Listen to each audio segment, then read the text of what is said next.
Hi guys, welcome back to our channel Financeable. If you are having any problem logging to your BitStamp account, I'm here to help you. So, without further ado, let's jump right into the video. Firstly, make sure that you have a stable internet connection. Once you do that, just go to your default browser and search bitstamp.net. We are already redirected to the official page of BitStamp. You just simply have to look on the top right corner of your screen and you'll find login. Just click here.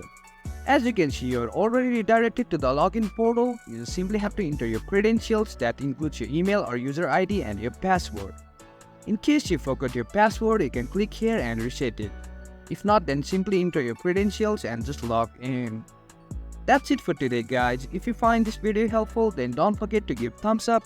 Comments and feedbacks will be appreciated. Subscribe to our channel and don't forget to hit the bell icon so that I can come up with new videos like this. Until then, have a great time.